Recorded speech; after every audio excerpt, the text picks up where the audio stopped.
Hello friends, आज मैं आपको बताऊंगा कि पशुओं में उपयोग में होने वाली मुख्य 5 इंजेक्शन जो कि ज़्यादातर जो पशुओं का जो बीमारियों का इलाज किया जाता है उसमें लगभग बीमारियों में उन 5 इंजेक्शनों का प्रयोग किया ही जाता है। यानी 5 इंजेक्शनों में से कोई से भी इंजेक्शन है, चाहे उनमें 1 से 2 इंजेक्शन कोई से प्रयोग करें, लेकिन उन इंजेक्शनों का प्रयोग ज़रूर होता है। और ज़्यादातर जो प्रयोग है लगभग जो वेटरनरी फील्ड के अंदर जो पशुओं में सबसे ज़्यादा उपयोग में लेने वाले जो इंजेक्शन होते हैं जो ज़्यादातर प्रयोग किए जाते हैं। और रही बात वह इंजेक्शन, आपके सभी भी जो वेटरनेरियन है उनके मेडिसिन बैग के अंदर एनी टाइम वो इंजेक्शन तो मिलेंगे ही मिलेंगे, चाहे अदर इंजेक्शन मिले या ना मिले, लेकिन वह 5 इंजेक्शन तो उसके बैग में ज़रूर ही होंगे। यदि वो इंजेक्शन बैग में नहीं होंगे तब तक वह उनको कन्फर्म नहीं होता कि पशुओं का इलाज करना किसी बीमारी में संभव है या नहीं, यानी उन इंजेक्शनों के बिना तो वो चल ही नहीं सकते। तो ऐसे कौन से इंजेक्शन होते हैं उनके बारे में आज की वीडियो के अंदर मैं डिटेल से बताऊंगा।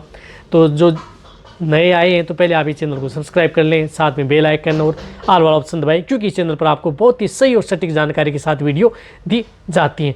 देखो 5 इंजेक्शनों में से मैं सबसे पहले जो इंजेक्शन बता रहा हूँ वह इंजेक्शन है CPM। देखो क्लोरफेनेमाइन मेलेट CPM इंजेक्शन है जिसके अंदर साल्ट होना चाहिए। क्लोरफेनेमाइन जिस प्रकार से कैडिस्टिन है, इसी तरह से जीत आती है, क्लोराजिन आती है, गोलर्जी आती है, बहुत सी ऐसी कंपनी है जो ये इंजेक्शन इस साल्ट से बनाती है। इस इंजेक्शन एनी टाइम जो लगभग हर तरह की बीमारी में इस इंजेक्शन का प्रयोग ज़रूर करते हैं। तो ये इंजेक्शन ज़रूर काम प्रयोग किया जाता है, सबसे ज़्यादा प्रयोग किया जाता है। रही बात इस इंजेक्शन की, लार्ज एनिमल्स में डोज होती है 10 से 15 ml only on intramuscular. Medium size में आप इसे 10 ml, छोटे में 2 से 3 ml इस इंजेक्शन का प्रयोग किया जाता है। रही बात इस इंजेक्शन के बारे में, मेरे चैनल पर डिटेल सी वीडियो बनी हुई है, पूरी जानकारी लेनी है तो वहाँ पर आप प्राप्त कर सकते हैं। इस तरह के इंजेक्शन का प्रयोग यदि आपके पशु में किसी भी तरह के एलर्जिक रिएक्शन से बचाना, पशु में रूमन से संबंधित किसी तरह की दिक्कत हो गई है, या अदर जो इंजेक्शन यदि आप प्रयोग कर रहे हैं एंटीबायोटिक अदर, तो उनके साथ आप इस इंजेक्शन का प्रयोग करवाया जाता है। तो इस इंजेक्शन का प्रयोग किया जाता है। तो ये इंजेक्शन फर्स्ट कैटेगरी में आता है। और रही बात, ये इंजेक्शन लगभग बीमारियों में प्रयोग किया ही जाता है। इसी तरह से मैं आपको बताऊंगा दूसरा इंजेक्शन जो है मिलोक्सिकेम। जिस प्रकार से मिलोनेक्स इंजेक्शन जिसके अंदर साल्ट आता है मिलोक्सिकेम, ये एनाल्जेसिक है, एंटी इन्फ्लामेटरी इंजेक्शन है। इस इंजेक्शन का प्रयोग आपने देखा होगा कि कई बार पशुओं में जिस प्रकार से कहीं पर दर्द हो गया, सूजन हो गई, चोट लग गई, तो इस इंजेक्शन का प्रयोग किया जाता है जो मिलोक्सिकेम साल्ट का। रही बात किसी भी कंपनी का हो, लेकिन जिसमें साल्ट होता है मिलोक्सिकेम, ये इंजेक्शन एनी टाइम बैग में रहता ही रहता है। रही बात इस इंजेक्शन का सबसे ज़्यादा प्रयोग किया जाता है यदि आपको कोई बीमारी समझ में नहीं आई या किसी तरह की कोई दिक्कत समझ में नहीं आ रही है पशु में, तो साथ में ये इंजेक्शन उस पशु में लगा दिया जाता है। तो लार्ज एनिमल्स में इसकी डोज होती है 10 ml से लेकर के 15 ml ओनली ऑन इंट्रामस्कुलर व इंट्राविनस इस इंजेक्शन का प्रयोग किया जाता है। रही बात जो ये इंजेक्शन है, यदि जो प्रेग्नेंट पशु हैं उनके लिए भी ये सेफ होता है। मीडियम में 10 ml तक और जो छोटे हैं उनमें 2 से 3 ml या 3 से 5 ml इंट्रामस्कुलर इंट्राविनस इंजेक्शन का प्रयोग किया जाता है। रही बात ये इंजेक्शन कहीं पर यदि पशु में चोट लग गई, सूजन आ गई, चलने फिरने में दिक्कत कर रहा है, प्रोलेप्स की शिकायत हो गई, या अदर यदि आपके पशु में जुकाम, सर्दी, बुखार यदि हो गई है, तो उस स्थिति में भी इस इंजेक्शन का प्रयोग किया जाता है। रही बात यदि आपको कुछ समझ में नहीं आ रहा कि कौन सा एनाल्जेसिक इंजेक्शन लगाएं जो सेफ हो, तो उस स्थिति में भी इस इंजेक्शन का प्रयोग करवाया जाता है जो चोट हो। तो ये इंजेक्शन भी सेकेंड स्टेज में ये इंजेक्शन रहता ही रहता है एनी टाइम। सबसे ज़्यादा प्रयोग करने वाली जो ये एनाल्जेसिक इंजेक्शन होता है। अब थर्ड इंजेक्शन के तौर पर मैं आपको बताऊं तो उस इंजेक्शन के अंदर आती है जिस प्रकार से मल्टीविटामिन इंजेक्शन, जे बी कॉम्प्लेक्स एंड लिवरक्सटेट यानी बेलामाइल इंजेक्शन।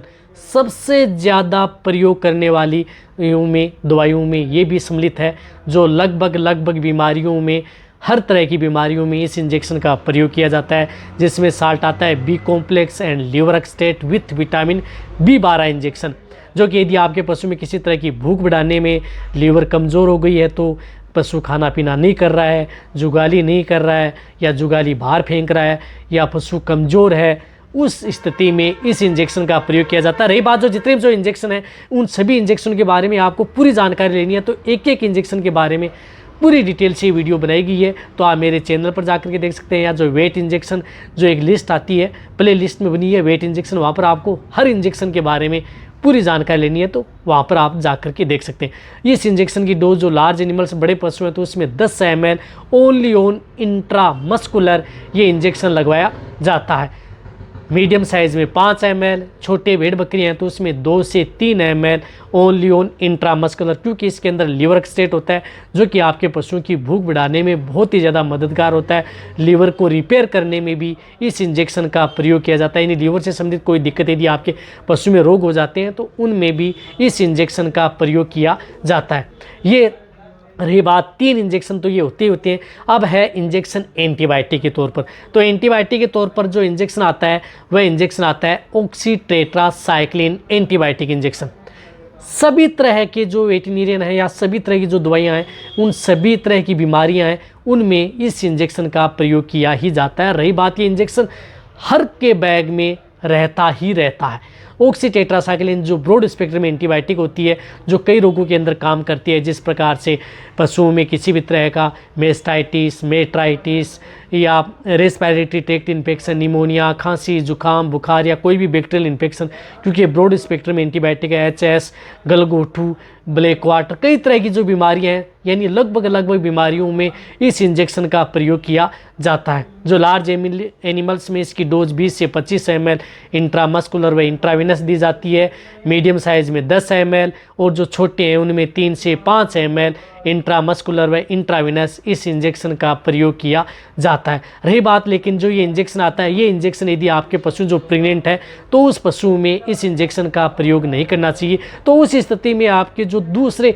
एंटीबायोटिक के तौर पर जो इंजेक्शन रखते हैं वह इंजेक्शन होता है जो है DCR स्ट्रेप्टोपेनिसिलिन। जो 5वां इंजेक्शन है वह है DCR यानी स्ट्रेप्टोपेनिसिलिन एंटीबायोटिक इंजेक्शन।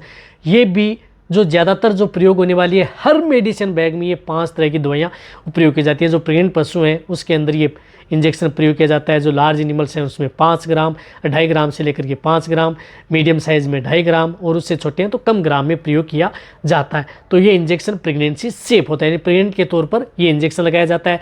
नॉन प्रेग्नेंट है तो एंटीबायोटिक के तौर पर ऑक्सीटेट्रासाइक्लिन लगा दी जाती है। रही बात जो ऑक्सीटेट्रासाइक्लिन एंटीबायोटिक जो जिन रोगों में काम करती है, उसी तरह से ये भी रोगों में काम करता है, जिस प्रकार से टिटनेस, लोकजा, मेस्टाइटिस, अदर जो मेट्राइटिस या निमोनिया, खांसी, जुकाम, बुखार, डायरिया, डिसेंट्री, सभी तरह की जो बीमारियों में इस पेनिसिलिन ग्रुप की एंटीबायोटिक इंजेक्शन का प्रयोग किया जाता है।